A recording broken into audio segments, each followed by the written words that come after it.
When scouring the high seas for some lowbrow entertainment, I came across a potential treasure chest. But after reading reviews, I found out it would be like eating a piece of seaweed.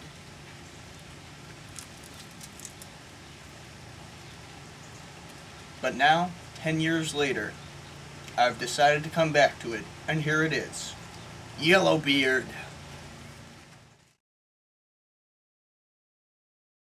Yellowbeard is a comedy from 1983, written and starring Graham Chapman of Monty Python.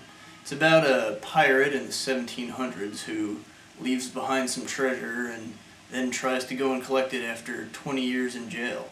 The cast is made up of many other comedians from the time, including other Monty Python alums John Cleese and Eric Idle, former Beyond the Fringe member Peter Cook, who also had a writing credit on the movie.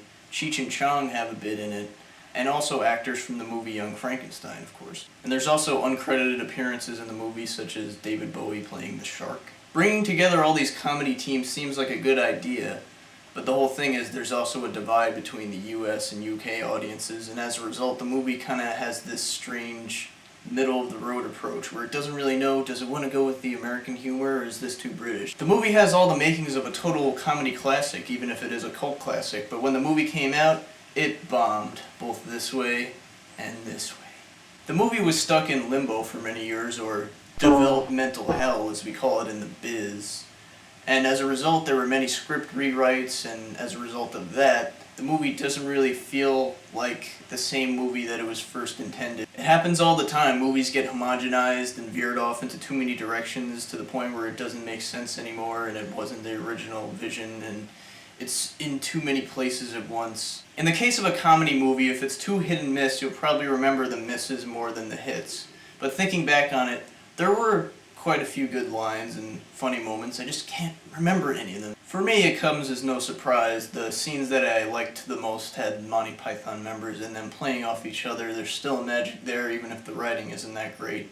But of course, around the same time, other Python members were making solo efforts of this kind, so this kind of pales in comparison to those a bit.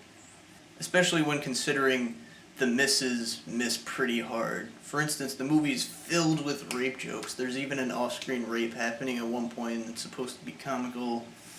But Yellowbeard's supposed to be a despicable person in the first place, so I guess he plays that well. Chapman does his role well. It's nice to see him be the lead actor in a movie for once, since he was a great lead in Holy Grail and The Life of Brian. It's worth noting that the great Marty Feldman died while making this movie, but he got through most of it. And it's also the last movie of Peter Bull. You may remember him from such movies as Dr. Strangelove. So all in all, this movie's kind of for Monty Python completists or Cheech Chong completists such as myself.